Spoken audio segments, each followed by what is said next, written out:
Talk with Evelyn and Emily. Evelyn, I wanted to raise an idea with you today that stems from a couple of different experiences, and it's about not putting people in a box before you've let them speak. And this goes beyond looking at judgment or judging a book by its cover. I mean actually categorizing somebody in a sentence before you've even let them talk. So I'm going to give you the example. I went back to Tassie, where I'm originally from. Shout out to Tasmanians. And I was visiting my family and I saw a family friend who I haven't seen in a while. And their words to me were, "So, Emily, how's uni going? How's the study going?" Like I was still at uni now. I finished uni 4 years ago now. I've had the business for 2. Yeah. I laugh, Emily, because there's been a few times myself where, particularly where I've been in not a work environment, so I'm not dressed in formal work wear and I don't have makeup on, typically happens at the gym or at the golf club. Yes. And people kind of turn to me and go, "So Evelyn, what are you studying at uni?" I'm like, "Oh, actually I've had my own business now for 2 years." So same scenario, it's happened to me. And it's hard, this is probably going on a slightly different tangent, but I do think some listeners may feel like this. This place that we're in, which is, say, we're mid-20s, where you kind of, you're not at uni stage.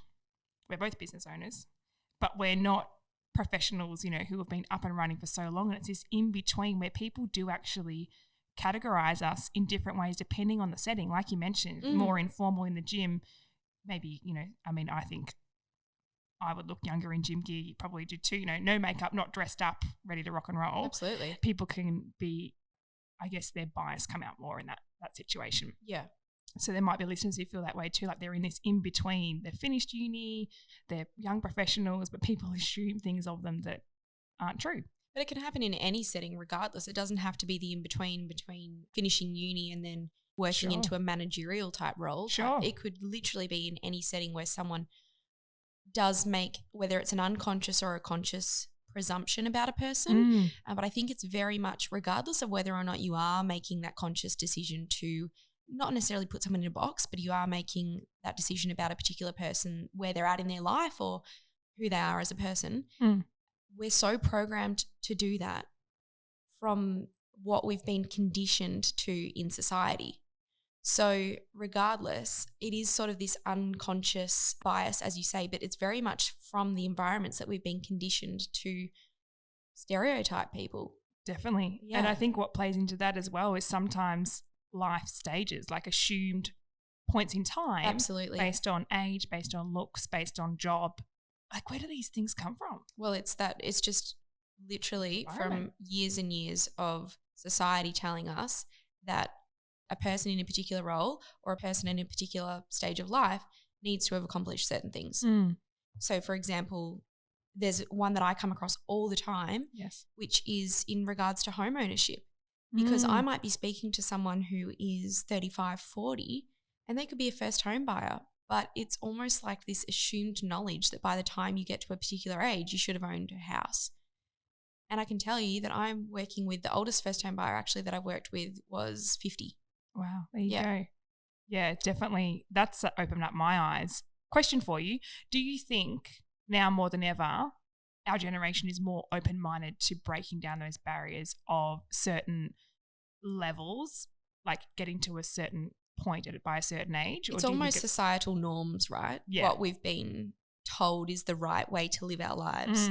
I think our demographic in particular and the demographics that are coming through, so, your Gen Ys, your millennials, whatever comes after that, I think those groups are definitely more open-minded, and not only that, they are challenging those social norms.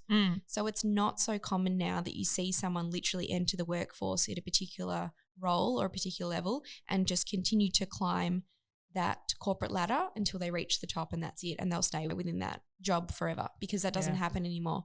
The amount of people that I know that now have side hustles and side businesses as a means to generate additional wealth, which would have never been thought about 30, 40, 50 years ago. So I definitely do think that our demographic in particular is starting to challenge some of those norms. And I think that means that now you should see sort of less of that presumption and expectation and, like you say, unconscious bias on a person's particular circumstances. But here's another question for you. Those people that have asked you that question, what are you studying at uni, or how's uni going, or how's, something that they've assumed, how old were they?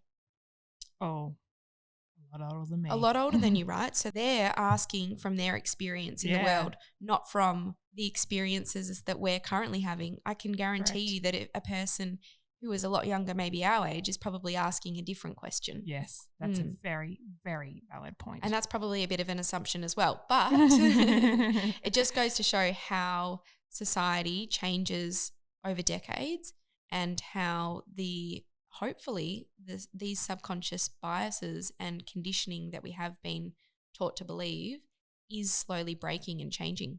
I agree, definitely.